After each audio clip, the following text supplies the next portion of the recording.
ಎಲ್ಲರಿಗೂ ಲೋಕರಕ್ಷಕನಾದ ಯೇಸು ಕ್ರಿಸ್ತನ ಹೆಸರಿನಲ್ಲಿ ವಂದನೆಗಳು. ಪ್ರೀತಿಯ ದೇವಜನರೇ, ಇವತ್ತು ಹಲವಾರು ಜನಗಳಿಗೆ ಕ್ರಿಸ್ತನ ವಿಷಯದಲ್ಲಿ ಸರಿಯಾದಂಥ ಪರಿಚಯವಿಲ್ಲ. ಅಂದರೆ ಕ್ರಿಸ್ತನು ಯಾರು, ಕ್ರಿಸ್ತನು ಏನು ಎನ್ನುವಂಥ ವಿಚಾರದಲ್ಲಿ ಯಾರಿಗೂ ಕೂಡ ಕ್ಲಾರಿಟಿ ಎನ್ನುವಂಥದ್ದಿಲ್ಲ. ಆಗಿರುವಂಥ ಕಾರಣ ಈ ಒಂದು ಚಿಕ್ಕ ಒಂದು ಪ್ರಯತ್ನದಿಂದ ಕ್ರಿಸ್ತನ ಬಗ್ಗೆ ಒಂದು ಪರಿಚಯವನ್ನು ಮಾಡಿಕೊಡುವಂಥ ಒಂದು ವಿಷಯವನ್ನು ನಾವು ಆಲೋಚನೆ ಮಾಡಿ ನೋಡಿಕೊಳ್ಳೋಣ. ಈ ಒಂದು ವಿಷಯ ಏನು ಅಂತೇಳಿ ನೋಡುವಾಗ ಯೇಸು ಕ್ರಿಸ್ತನು ಯಾರು ಎಂಬುದಾಗಿ ಮತ್ತೆ ಹೇಳ್ತೀನಿ. ಯೇಸು ಕ್ರಿಸ್ತನು ಯಾರು ಎಂಬುದಾಗಿ ಸ್ಪಷ್ಟವಾಗಿ ಒಂದು ವಿಚಾರವನ್ನು ಅರ್ಥ ಮಾಡಿಕೊಳ್ಳಬೇಕು. ಇವತ್ತು ನಾವೆಲ್ಲರೂ ಬಹಳವಾಗಿ ಬೈಬಲಲ್ಲಿರುವಂಥ ಮಾತುಗಳಿಗಿನ್ನ, ಯಾವುದೋ ಗ್ರಂಥಗಳಲ್ಲಿರುವಂಥ ಮಾತುಗಳಿಗಿನ್ನ ಬಹಳವಾಗಿ ಒಂದು ಫಸ್ಟ್ ಪ್ರಿಫರೆನ್ಸನ್ನು ಕೊಟ್ಟು ನಾವು ನೋಡಿಕೊಳ್ಳುವಂಥದ್ದೇ ವಿಜ್ಞಾನವನ್ನು. ಅಂದರೆ ವಿಜ್ಞಾನ ಎನ್ನುವಂಥದ್ದು ಆ ರೀತಿಯಾಗಿ ಹೇಳಿದೆ, ಸೈನ್ಸ್ ಎನ್ನುವಂಥದ್ದು ಈ ರೀತಿಯಾಗಿ ಹೇಳಿದೆ. ಆದ್ದರಿಂದಲೇ ಅದನ್ನೇ ನಂಬಿಕೊಳ್ತೀವಿ, ಅದೇ ಮುಖ್ಯ ಎಂಬುದಾಗಿ ಮನುಷ್ಯನ ಭಾವನೆ ಆಗಿರುವಂಥ ಕಾರಣ, ಮನುಷ್ಯರ ಈ ರೀತಿಯಾದಂಥ ಆಲೋಚನೆ ಇರುವಂಥ ಕಾರಣವೇ ನಾನು ಈ ಮಾತುಗಳನ್ನು ಹೇಳ್ತಾ ಇದ್ದೀನಿ. ಆದರೆ ಆ ವಿಜ್ಞಾನವೇ ಹೇಳಿರುವಂಥ ಒಂದು ಕಾರ್ಯ ಏನು ಅಂತೇಳಿ ನೋಡುವಾಗ, ಈ ಸೃಷ್ಟಿಯ ವಿಷಯದಲ್ಲಿ ಅಂದರೆ ಕೋಟ್ಯಾನುಕೋಟಿ ವರ್ಷಗಳಿಂದ, ಅಂದರೆ 1500 ಕೋಟಿ ವರ್ಷಗಳ ಹಿಂದೆ ಒಂದು ದೊಡ್ಡ ಶಬ್ದ ಬಂದಿದೆ. ಆ ಶಬ್ದದ ಮೂಲಕವಾಗಿ ಇಡೀ ಸೃಷ್ಟಿ ಉಂಟಾಗಿದೆ. ಆ ಶಬ್ದ ಎನ್ನುವಂಥದ್ದು ಏನು ನಮಗೆ ಗೊತ್ತಿಲ್ಲ ಎಂಬುದಾಗಿ ಅವರು ತಿಳಿಸಿದ್ದಾರೆ. ಇದು ಮನುಷ್ಯರೆಲ್ಲರೂ ನಂಬಿಕೊಂಡಿರುವಂಥ ವಿಜ್ಞಾನವು ಹೇಳಿರುವಂಥ ಕಾರ್ಯ. ಆದರೆ ಆ ಶಬ್ದ ಅನ್ನುವಂಥದ್ದು ಏನು ಅಂತೇಳಿ ಅವರಿಗೆ ಗೊತ್ತಿಲ್ಲದೆ ಇರುವಂಥ ಸಂಗತಿಯನ್ನು ಬೈಬಲ್ ಎನ್ನುವಂಥದ್ದು ಸ್ಪಷ್ಟವಾಗಿ ತಿಳಿಸಿದೆ. ಏನು ಅಂತ ಹೇಳಿ ನೋಡಿದ್ರೆ, ಇಬ್ರಿಯರಿಗೆ 11:3 ಲೋಕಗಳು ದೇವರ ಮಾತಿನಿಂದ ನಿರ್ಮಿತವಾದಂಥ, ಅಂದರೆ ಆ ಶಬ್ದದ ಮೂಲಕವಾಗಿ ಇಡೀ ಸೃಷ್ಟಿ ಉಂಟಾಗಿದೆ. ಆ ಶಬ್ದ ಏನು ಅಂತೇಳಿ ನೋಡುವಾಗ ದೇವರ ಮಾತು. ದೇವರು ಭೂಮಿ ಉಂಟಾಗ್ಲಿಂದಾಗ ಭೂಮಿ ಉಂಟಾಗಿದೆ, ಆಕಾಶ ಉಂಟಾಗ್ಲಿಂದಾಗ ಆಕಾಶ ಉಂಟಾಗಿದೆ, ಸೂರ್ಯನು ಉಂಟಾಗ್ಲಿಂದಾಗ ಸೂರ್ಯನು ಉಂಟಾಗಿದೆ, ಚಂದ್ರನು ಉಂಟಾಗ್ಲಿಂದಾಗ ಚಂದ್ರಗಳು ಉಂಟಾಗಿದೆ. ಅಂದರೆ ದೇವರೇನು ಮಾಡಿದ್ದಾನೆ, ಕೋಟ್ಯಾನುಕೋಟಿ ವರ್ಷಗಳು ಕಷ್ಟಪಟ್ಟು ಈ ಸೃಷ್ಟಿಯನ್ನು ಉಂಟು ಮಾಡಿದ್ದಾನೆ. ಅಂದರೆ ಈಗೊಂದು ಆಲೋಚನೆ ಇರಬೇಕು, ಆ ದೇವರು ಯಾವ ರೀತಿಯಾಗಿದ್ದಾನೆ, ಆ ದೇವರನ್ನ ಯಾರು ಸೃಷ್ಟಿ ಮಾಡಿದ್ರು, ಆ ದೇವರು ಯಾವ ರೀತಿಯಾಗಿ ಇದ್ದನು ಎನ್ನುವಂಥದ್ದು ಮನುಷ್ಯನಿಗೆ ಆಲೋಚನೆ ಬರುತ್ತೆ. ಚೆನ್ನಾಗಿ ಒಂದು ವಿಚಾರವನ್ನು ತಿಳಿದುಕೊಳ್ಳಬೇಕು. ದೇವರು ಆತ್ಮಸ್ವರೂಪನು. ಯೋಹಾನ ಸುವಾರ್ತೆ 4:24 ವಚನದ ಪ್ರಕಾರವಾಗಿ ದೇವರು ಆತ್ಮಸ್ವರೂಪನು. ಅಂದರೆ ದೇವರಿಗೆ ನಮ್ಮ ರೀತಿಯಾದಂಥ ಶರೀರ ಇಲ್ಲ. ಈಗ ಇವತ್ತು ನಮಗೆ ಶರೀರ ಎನ್ನುವಂಥದ್ದಿದೆ, ಕೈ ಕಾಲುಗಳು ಎನ್ನುವಂಥದ್ದಿದೆ, ಮಾಂಸ ಎನ್ನುವಂಥದ್ದು ಇದೆ. ದೇವರು ಈ ರೀತಿಯಾಗಿ ಇಲ್ಲ. ದೇವರು ಆತ್ಮಸ್ವರೂಪನು. ಅಂದರೆ ಯಾವ ರೀತಿಯಾಗಿ ಅಂತಂದರೆ, ಇವತ್ತು ನಮ್ಮ ಒಳಗೆ ಆತ್ಮ ಎನ್ನುವಂಥದ್ದಿದೆ. ಪ್ರಾಣ, ಆತ್ಮ, ಶರೀರ ಎನ್ನುವಂಥದ್ದು ಇರುತ್ತೆ ಪ್ರತಿಯೊಬ್ಬ ಮನುಷ್ಯನಿಗೂ. ಈ ಪ್ರಾಣ, ಆತ್ಮ, ಶರೀರಗಳು ಸೇರಿದ್ರೇ ಒಬ್ಬ ಮನುಷ್ಯ ಆಗೋದಕ್ಕೆ ಸಾಧ್ಯ. ಇವತ್ತು ನಮ್ಮ ಶರೀರ ಇದೆ, ಈ ಶರೀರದಲ್ಲಿ ರಕ್ತ ಎನ್ನುವಂಥದ್ದಿದೆ. ಇವು ಜೀವಂತವಾಗಿ ಇರಬೇಕು ಅಂತಂದರೆ ಒಳಗಡೆ ಆತ್ಮ ಎನ್ನುವಂಥ ಒಂದು ಪವರ್ ಇರಬೇಕು, ಆತ್ಮ ಎನ್ನುವಂಥ ಒಂದು ಶಕ್ತಿ ಇರಬೇಕು. ಆ ಶಕ್ತಿ ಇದ್ರೇನೆ ಈ ಒಂದು ಶರೀರ ಜೀವಂತವಾಗಿರೋದಕ್ಕೆ ಸಾಧ್ಯ, ಇಲ್ಲಾಂದರೆ ಸತ್ತೋಗುತ್ತೆ. ಆಗಿರುವಂಥ ಕಾರಣ ನಮ್ಮೊಳಗೊಂದು ಆತ್ಮ, ಇದು ಕಣ್ಣಿಗೆ ಕಾಣಲ್ಲ, ಇದು ಸ್ಪಿರಿಚುವಲ್ ಆಗಿರುವಂಥ ಕಾರಣ ನಮ್ಮ ಭೌತಿಕವಾದಂಥ ಈ ಒಂದು ಶರೀರದ ಕಣ್ಣಿಗೆ ಆತ್ಮ ಎನ್ನುವಂಥದ್ದು ಕಾಣಲ್ಲ. ಆಗಿರುವಂಥ ಕಾರಣ ನಮ್ಮೊಳಗಿರುವಂಥ ಆತ್ಮವು ಯಾವ ರೀತಿಯಾಗಿ ಕಾಣಲ್ಲ. ಒಂದು ವೇಳೆ ಆತ್ಮ ಎನ್ನುವಂಥದ್ದು ಶರೀರದ ಒಳಗಿದೆ, ಅದಕ್ಕೆ ಕಾಣಲ್ಲ. ಒಂದು ವೇಳೆ ಈಚೆಗೆ ಬಂದರೆ ಕಾಣುತ್ತೆ ಅಂತಂದರೆ ಇದು ಸುಳ್ಳು. ಯಾಕೆ ಅಂತಂದರೆ ಅದು ಈಚೆಗೆ ಬಂದ ಮೇಲೂ ಕೂಡ ಕಾಣಲ್ಲ. ಯಾರಾದರೂ ನಾವು ಸಾಯುವಂಥ ಸಮಯದಲ್ಲಿ ನೋಡಿರ್ತೀವಿ, ಅವರೊಳಗಿಂದ ಆತ್ಮ ಈಚೆ ಹೋಗುತ್ತೆ, ಆವಾಗಲೇ ಆ ಶರೀರ ಸಾಯುವಂಥದ್ದು. ಈಚೆ ಹೋಗುವಂಥ ಸಮಯದಲ್ಲಿ ಏನಾದರೂ ಕಾಣಲ್ಲ. ಯಾಕೆಂದರೆ ಈ ಒಂದು ಶರೀರದ ಕಣ್ಣಿಗೆ ಆತ್ಮ ಎನ್ನುವಂಥದ್ದು ಕಾಣಲ್ಲ. ನಮ್ಮ ಶರೀರದಲ್ಲಿರುವಂಥ ನಮ್ಮ ಆತ್ಮ ಯಾವ ರೀತಿಯಾಗಿ ಕಣ್ಣಿಗೆ ಕಾಣಲ್ವೋ ಆ ರೀತಿಯಾಗಿ ದೇವರು ಕೂಡ ಒಂದು ಆತ್ಮ ಸ್ವರೂಪನಾಗಿರುವಂಥ ಕಾರಣ ದೇವರು ಕೂಡ ಮನುಷ್ಯನ ಕಣ್ಣಿಗೆ ಕಾಣಲ್ಲ. ಯಾರು ಕೂಡ ಇಂದಿನಿಂದಲೂ, ಲೋಕಾದಿಯಿಂದ, ಈ ಭೂಮಿ ಆಕಾಶಗಳು ಉಂಟಾದಂದಿನಿಂದಲೂ ಕೂಡ ಯಾವ ಮನುಷ್ಯನು ಕೂಡ ದೇವರನ್ನ ಕಂಡಿಲ್ಲ, ಕಾಣುವುದಕ್ಕೆ ಸಾಧ್ಯ ಇಲ್ಲ. 1 ತಿಮೋತಿ 6:16 ವಚನದ ಪ್ರಕಾರವಾಗಿ ಯಾವ ಮನುಷ್ಯನು ದೇವರನ್ನ ನೋಡಿರುವಂಥವನಿಲ್ಲ. ಯಾರು ಕೂಡ ನೋಡೋದಕ್ಕೆ ಸಾಧ್ಯನೂ ಇಲ್ಲ. ಹಿಂದೆನೂ ನೋಡಿಲ್ಲ, ಇವತ್ತು ನೋಡಲ್ಲ, ಮುಂದಿನ ನೋಡೋದಕ್ಕೆ ಸಾಧ್ಯ ಇಲ್ಲ. ಯಾಕೆ ಅಂತಂದರೆ ದೇವರನ್ನ ನೋಡುವಂಥದ್ದಕ್ಕೆ ಮನುಷ್ಯನ ಕಣ್ಣಿಂದ ಸಾಧ್ಯವಿಲ್ಲ. ಆದ್ದರಿಂದ ದೇವರ ಆತ್ಮಸ್ವರೂಪನಾಗಿರುವಂಥ ಕಾರಣ ದೇವರು ಮನುಷ್ಯನ ಕಣ್ಣಿಗೆ ಕಾಣಿಸಲ್ಲ. ಅಂಥ ದೊಡ್ಡ ದೇವರು ಏನು ಮಾಡಿದ್ದಾನೆ, ಈ ಸೃಷ್ಟಿಯನ್ನು ಉಂಟು ಮಾಡಿದ್ದಾನೆ. ಈ ಸೃಷ್ಟಿಯನ್ನೆಲ್ಲ ಏನಕ್ಕೋಸ್ಕರ ಉಂಟು ಮಾಡಿದ್ದಾನೆ ಅಂದರೆ, ದೇವರು ಈ ಭೂಮಿ ಆಕಾಶಗಳನ್ನೆಲ್ಲ ಉಂಟು ಮಾಡೋದಕ್ಕಿಂತ ಮೊದಲಾಗಿ ದೇವರು ಒಬ್ಬನೇ ಇದ್ದಾನೆ. ಇದನ್ನು ಚೆನ್ನಾಗಿ ಅರ್ಥ ಮಾಡಬೇಕು. ಆತನು ಒಬ್ಬನೇ ಇದ್ದಾನೆ. ಆತನು ಒಬ್ಬನೇ ಇದ್ದು ಆತನು ಏನು ಮಾಡಿದ್ದಾನೆ ಅಂತಂದರೆ, ಆತನು ಹುಟ್ಟು ಸಾವು ಇಲ್ಲದಂಥವನಾಗಿ ಇದ್ದಾನೆ. ದೇವರಿಗೆ ಹುಟ್ಟು ಸಾವು ಎನ್ನುವಂಥದ್ದಿಲ್ಲ, ಆದಿ ಅಂತ್ಯ ಎನ್ನುವಂಥದ್ದಿಲ್ಲ, ಮೊದಲು ಕೊನೆ ಎನ್ನುವಂಥದ್ದು ಇಲ್ಲ. ದೇವರು ಯಾವತ್ತೋ ಒಂದಿನ ಹುಟ್ಟಿದ್ದಾನೆ ಎನ್ನುವಂಥದ್ದಿಲ್ಲ ದೇವರ ವಿಷಯದಲ್ಲಿ. ಇವತ್ತು ನಾವು ನೋಡಿದ್ರೆ ಒಂದು ದಿನ ಈ ಭೂಲೋಕದಲ್ಲಿ ನಾವು ಜನಿಸಿದ್ದೀವಿ, ಈ ಭೂಲೋಕದಲ್ಲಿ ನಾವು ಬಂದಿದ್ದೀವಿ. ಒಂದು ದಿನ ದೇವರು ನಮ್ಮನ್ನು ಸೃಷ್ಟಿ ಮಾಡಿದ್ದಾನೆ. ಆದರೆ ದೇವ್ರಿಗೆ ಆ ರೀತಿಯಾಗಿ ಹುಟ್ಟು ಸಾವು ಎನ್ನುವಂಥದ್ದಿಲ್ಲ, ಆದಿ ಅಂತ್ಯ ಎನ್ನುವಂಥದ್ದಿಲ್ಲ, ಮೊದಲು ಪ್ರಾರಂಭ ಕೊನೆ ಎನ್ನುವಂಥದ್ದು ದೇವರಿಗೆ ಇಲ್ಲ. ಆತನು ಕೋಟ್ಯಾನುಕೋಟಿ ವರ್ಷಗಳ ಹಿಂದೆ ಹೋದ್ರೂ ದೇವರಿದ್ದಾನೆ, ಕೋಟ್ಯಾನುಕೋಟಿ ವರ್ಷಗಳ ಹಿಂದೆ ಹೋದ್ರೂ ಇದ್ದಾನೆ, 10 ಕೋಟ್ಯಾನುಕೋಟಿ ವರ್ಷಗಳ ಹಿಂದೆ ಹೋದ್ರೂ ಕೂಡ ದೇವರು ಇದ್ದಾನೆ. ದೇವರು ಹುಟ್ಟು ಸಾವು ಇಲ್ಲದಂಥವನು. ಅಂಥ ದೊಡ್ಡ ಶಕ್ತಿಯಾಗಿ ದೇವರಿದ್ದಾನೆ. ಆತನ ಆ ಸಮಯದಲ್ಲಿ ಒಬ್ಬನೇ ಇದ್ದಾನೆ. ಇದನ್ನು ಸ್ಪಷ್ಟವಾಗಿ ಅರ್ಥ ಮಾಡಿಕೊಳ್ಬೇಕು. ಆತನಿಗೆ ಆಗಿದ್ದಂಥ ಸಮಯದಲ್ಲಿ ಒಂದು ಆಲೋಚನೆ ಬಂದಿದೆ. ಅದೇನು ಅಂತೇಳಿ ನೋಡುವಾಗ, ಕೋಟ್ಯಾನುಕೋಟಿ ಮಕ್ಕಳನ್ನು ಸೃಷ್ಟಿ ಮಾಡಬೇಕು ಎನ್ನುವಂಥ ಆಲೋಚನೆ ದೇವರಿಗೆ ಬಂದಿದೆ. ಆ ಒಂದು ಆಲೋಚನೆಗೆ ಅನುಸಾರವಾಗಿಯೇ ಆ ದೇವರು ಏನು ಮಾಡಿದ್ದಾನೆ, ಮೊಟ್ಟ ಮೊದಲನೇದಾಗಿ ಆ ಒಂದು ತಂದೆಯಾದಂಥ ದೇವರು ಯೇಸು ಕ್ರಿಸ್ತನನ್ನು ಉಂಟು ಮಾಡಿದ್ದಾನೆ. ಇದನ್ನು ಚೆನ್ನಾಗಿ ಅರ್ಥ ಮಾಡ್ಕೊಳ್ಳಿ. ಯೇಸು ಕ್ರಿಸ್ತನನ್ನು ಆತನು ಸೃಷ್ಟಿ ಮಾಡಿದ್ದಾನೆ. ಅನಂತರ ಆತನ ಏನು ಮಾಡಿದ್ದಾನೆ, ಪವಿತ್ರಾತ್ಮನನ್ನು ಸೃಷ್ಟಿ ಮಾಡಿದ್ದಾನೆ. ಅನಂತರ ಆತನ ಏನು ಮಾಡಿದ್ದಾನೆ, ಈ ಭೂಮಿ ಆಕಾಶಗಳನ್ನು ಸೃಷ್ಟಿ ಮಾಡಿದ್ದಾನೆ.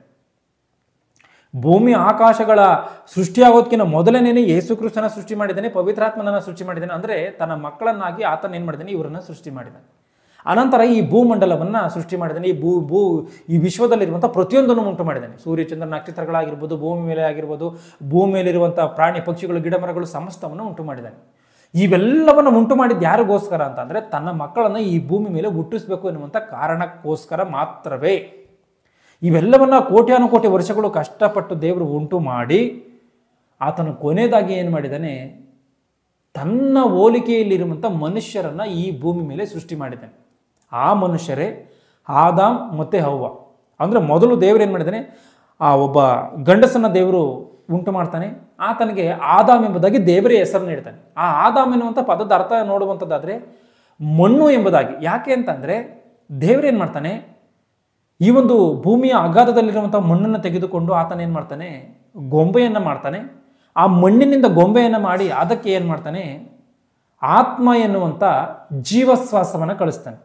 ಜೀವಶ್ವಾಸವನ್ನು ಕಳಿಸ್ತಾನೆ ಅಂದರೆ ಆತ್ಮವನ್ನು ಕಳಿಸ್ತಾನೆ. ಇಲ್ಲಿ ಚೆನ್ನಾಗಿ ಅರ್ಥ ಮಾಡಿಕೊಳ್ಳಬೇಕು. ದೇವರು ತನ್ನ ಬಾಯಿನಿಂದ ಏನು ಮಾಡ್ತಾನೆ, ಜೀವದ ಒಂದು ಗಾಳಿಯನ್ನು ಓದ್ತಾನೆ. ಆ ಜೀವದ ಗಾಳಿಯೇ ಆತ್ಮ. ಅಂದರೆ ಆ ಮಣ್ಣಿನ ಒಂದು ಗೊಂಬೆಗೆ ಯಾವಾಗ ದೇವರು ಆತ್ಮವನ್ನು ಕಳಿಸಿಕೊಟ್ಟನೋ ಆ ಗೊಂಬೆ ಏನಾಗುತ್ತೆ, ಬದುಕುವಂಥ ರೀತಿಯಲ್ಲಿ, ಅಂದರೆ ಮಾನವನ ಅವತಾರದ ರೀತಿಯಲ್ಲಿ ಬದುಕುವಂಥ ರೀತಿಯಲ್ಲಿ ಬದಲಾಗಿ ಹೋಗುತ್ತೆ. ಅಂದರೆ ಇಲ್ಲಿ ಚೆನ್ನಾಗಿ ಗಮನಿಸಬೇಕು, ಈ ಬಂದಿರುವಂಥ ಆತ್ಮ ಅದು ದೇವರಿಂದ ಬಂದಿದೆ. ಅದು ದೇವರು ಯಾವಾಗ ಓದಿದ್ನೋ ಆ ಆತ್ಮ ಏನಾಗಿದೆ, ಆ ಗೊಂಬೆ ಒಳಗೆ ಸೇರಿದೆ. ಅದು ದೇವರಿಂದ ಬಂದಿರುವಂಥ ಆತ್ಮ. ಅಂದರೆ ಈಗ ನಮ್ಮೆಲ್ಲರಲ್ಲಿ ಇರುವಂಥ ಆತ್ಮ ಅದೇ ಅಂತ ನೋಡುವಾಗ ಅದೇ ಆತ್ಮವೇ. ದೇವರಿಗೆ ಯಾವ ರೀತಿಯಾಗಿ ಹುಟ್ಟು ಸಾವು ಎನ್ನುವಂಥದ್ದಿಲ್ವೋ, ಆದಿ ಅಂತ್ಯ ಎನ್ನುವಂಥದ್ದಿಲ್ವೋ, ಪ್ರಾರಂಭ ಕೊನೆ ಎನ್ನುವಂಥದ್ದಿಲ್ವೋ, ಆ ರೀತಿಯಾಗಿ ನಮಗೂ ಕೂಡ, ನಮ್ಮ ಆತ್ಮಕ್ಕೂ ಕೂಡ, ಆ ಮೊದಲನೇ ಮನುಷ್ಯನ ಆತ್ಮಕ್ಕೂ ಕೂಡ ಸಾವು ಎನ್ನುವಂಥದ್ದು ಇಲ್ಲ. ಸ್ಪಷ್ಟವಾಗಿ ಇದನ್ನು ಅರ್ಥ ಮಾಡಿಕೊಳ್ಬೇಕು. ಹುಟ್ಟು ಸಾವು ಎನ್ನುವಂಥದ್ದಿಲ್ಲ. ಇದನ್ನು ಚೆನ್ನಾಗಿ ತಿಳ್ಕೊಳ್ಳಿ. ಯಾಕೆ ಅಂತ ಹೇಳಿ ನೋಡುವಾಗ, ನಾವೆಲ್ಲರೂ ದೇವರಲ್ಲೇ ಒಂದು ದಿನ ಸೃಷ್ಟಿ ಮಾಡಿದಾನಲ್ವಾ, ಅವಾಗಲೇ ನಾವು ಉಂಟಾಗಿದ್ದೀವಿ ಅಂತಂದರೆ ಅವಾಗಿನ್ನೂ ಕಾಲಗಳು ಪ್ರಾರಂಭವಾಗಿಲ್ಲ. ನಾವೆಲ್ಲ ದೇವರಲ್ಲಿ ಯಾವುದೋ ಕಾಲದಲ್ಲಿ ನಾವು ಎಲ್ಲರೂ ಹುಟ್ಟಿದ್ದೀವಿ.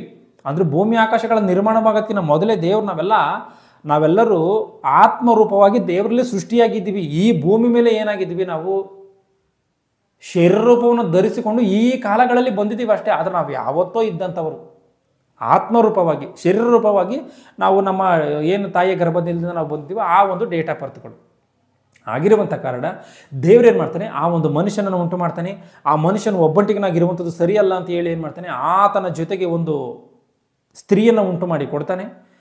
ಆ ಸ್ತ್ರೀಯರಿಗೆ, ಆ ದಂಪತಿಗಳಿಗೆ ದೇವರು ಹೇಳುವಂಥ ಮಾತು ಏನು ಅಂತ ಹೇಳಿ ನೋಡ್ಬೇಕು, ನೀವು ಪಾಪವನ್ನು ಮಾಡಬೇಡ್ರಿ, ತಪ್ಪನ್ನು ಮಾಡಬೇಡ್ರಿ, ನೀವು ಏನು ಮಾಡಬೇಕು, ನೀತಿವಂತರಾಗಿ ಬದುಕಬೇಕು ಎಂಬುದಾಗಿ ದೇವರ ಆಜ್ಞೆಯನ್ನು ಕೊಡ್ತಾನೆ. ಯಾಕೆ ಅಂತಂದರೆ ದೇವರು ಪರಿಶುದ್ಧನು, ದೇವರು ಮಹಾಪರಿಶುದ್ಧನಾಗಿರುವಂಥ ಕಾರಣ ನೀವು ಪರಿಶುದ್ಧರಾಗಿಯೇ ಬದುಕಬೇಕು, ಪಾಪವನ್ನು ಮಾಡಬೇಡ್ರಿ ಎಂಬುದಾಗಿ ದೇವರು ಆಜ್ಞೆಯನ್ನು ಕೊಡ್ತಾನೆ. ಆದರೆ ಆ ಮನುಷ್ಯನೇನು ಮಾಡ್ತಾನೆ? ಅಪರಾಧವನ್ನು ಮಾಡ್ತಾನೆ, ತಪ್ಪನ್ನು ಮಾಡ್ತಾನೆ. ಈ ತಪ್ಪನ್ನು ಮಾಡಿದಾಗ ಏನಾಗುತ್ತೆ ಅಂದರೆ ದೇವರೇನು ಮಾಡ್ತಾನೆ?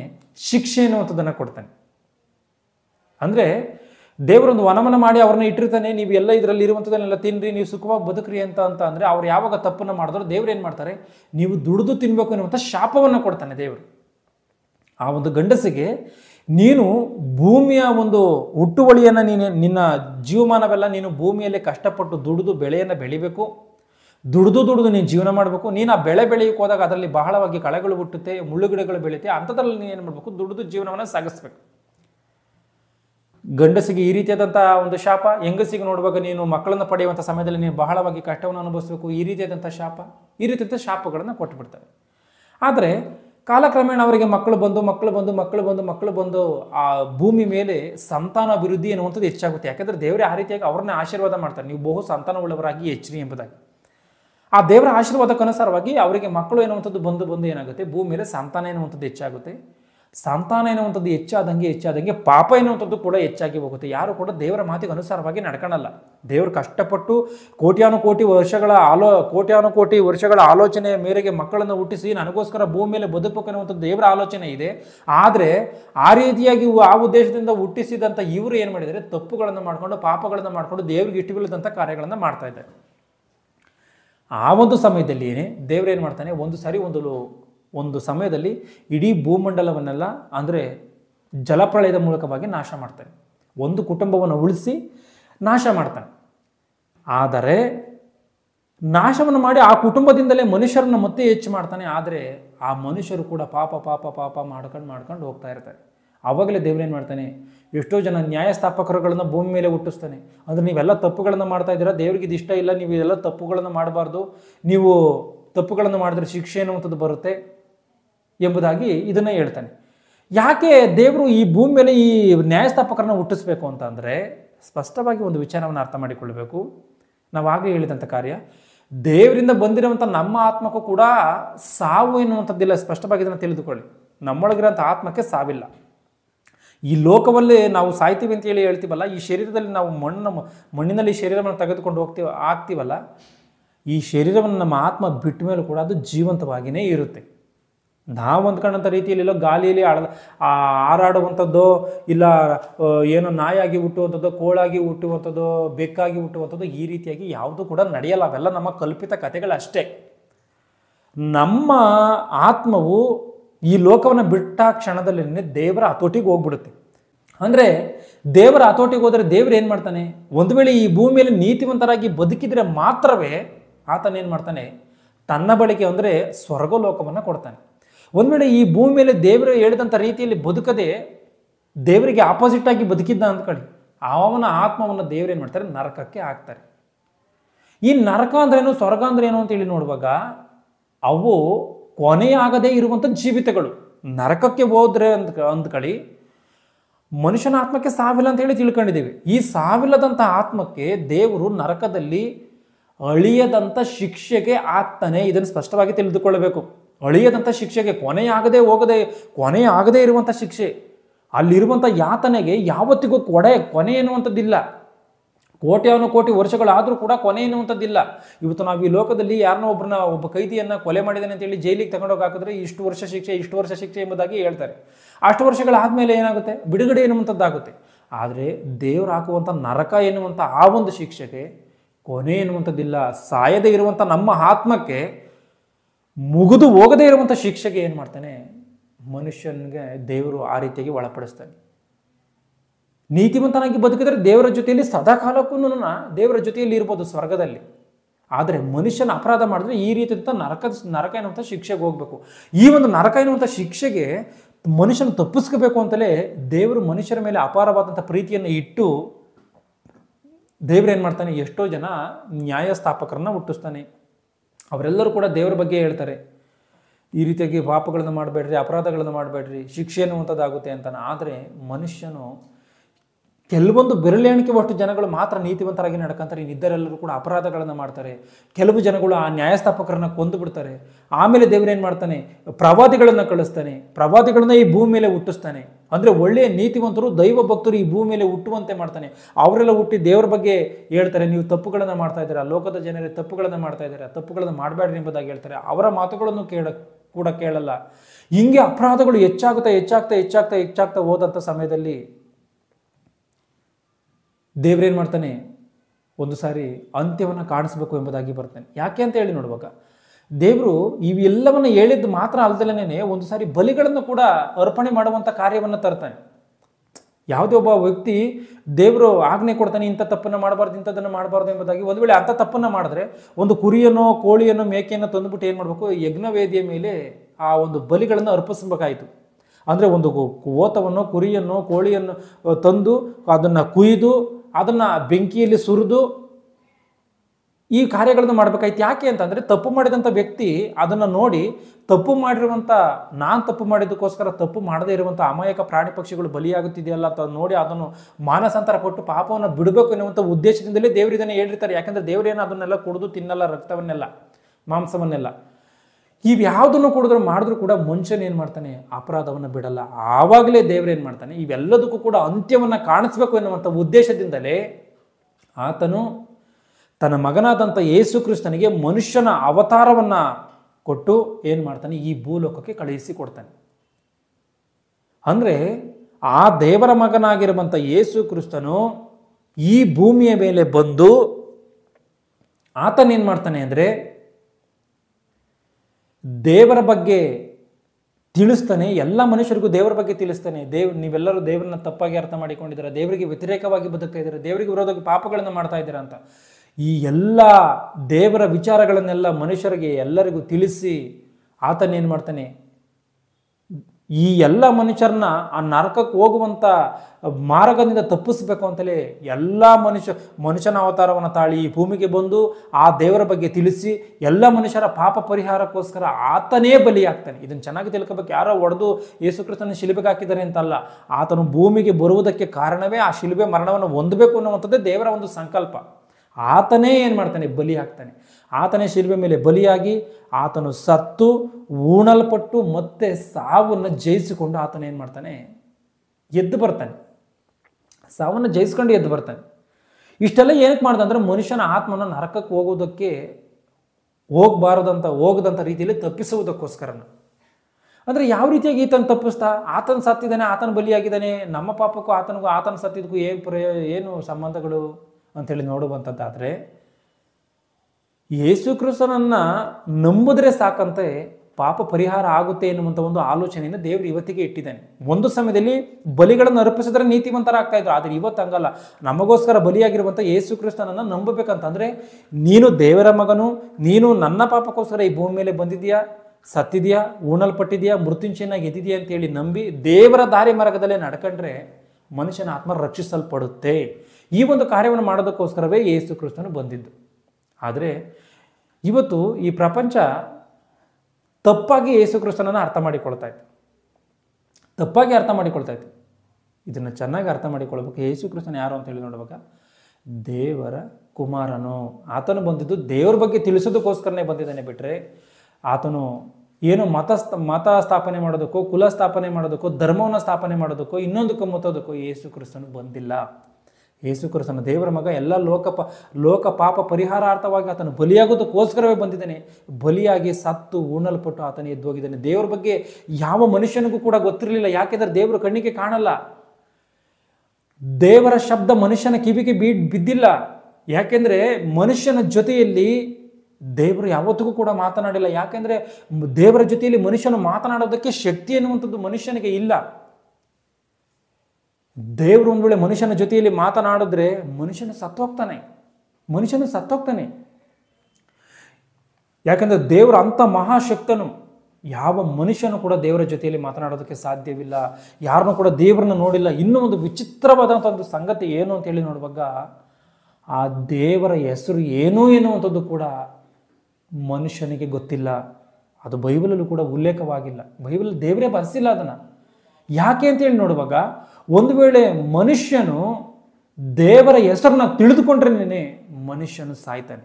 ಅಂದರೆ ಮನುಷ್ಯನ ಶರೀರ ಎನ್ನುವಂಥದ್ದು ಅಷ್ಟರ ಮಟ್ಟಿಗೆ ಬಲಹೀನತೆಯಿಂದ ಇರುವಂಥದ್ದು. ದೇವರ ಶಬ್ದವನ್ನು ಕೇಳುವಂಥ ಶಕ್ತಿ ಮನುಷ್ಯನ ಶರೀರಕ್ಕೆ ಇಲ್ಲ. ದೇವರ ಹೆಸರನ್ನ ತಿಳ್ಕೊಂಡ್ರೇನೆ ಮನುಷ್ಯನ ಶರೀರ ಎನ್ನುವಂಥದ್ದು ಸತ್ತೋಗುತ್ತೆ. ಮನುಷ್ಯನ ಸಾಯ್ತಾನೆ. ದೇವರನ್ನ ನೋಡೋದಕ್ಕೆ ಆಗಲ್ಲ, ದೇವರ ಜೊತೆಯಲ್ಲಿ ಮಾತನಾಡೋದಕ್ಕೆ ಆಗಲ್ಲ, ದೇವರ ಹೆಸರನ್ನ ತಿಳ್ಕೊಳ್ಳೋದಕ್ಕೆ ಸಾಧ್ಯವಿಲ್ಲ. ಹಂಗಿರುವಂಥ ಪರಿಸ್ಥಿತಿಯಲ್ಲಿ ದೇವರನ್ನು ನೋಡಿರುವಂಥ ಏಕೈಕ ವ್ಯಕ್ತಿಯೇ ಯೇಸು ಕ್ರಿಸ್ತನು ಒಬ್ಬನೇ. ಆತನೇ ದೇವರನ್ನು ನೋಡಿದ್ದಾನೆ, ಆತನೇ ಬಂದು ದೇವರ ಬಗ್ಗೆ ಪ್ರಕಟ ಮಾಡಿದ್ದಾನೆ. ಆತನು ದೇವರ ಬಗ್ಗೆ ಪ್ರಕಟ ಮಾಡಿ ಆತನ ಏನು ಮಾಡಿದ್ದಾನೆ, ಎಲ್ಲರಿಗೂ ದೇವರ ಬಗ್ಗೆ ತಿಳಿಸಿ ಆತನು ಎಲ್ಲ ಮನುಷ್ಯರನ್ನ ಕಾಪಾಡುವಂಥ ಪ್ರಯತ್ನವನ್ನು ಆತನು ಮಾಡಿದ್ದಾನೆ.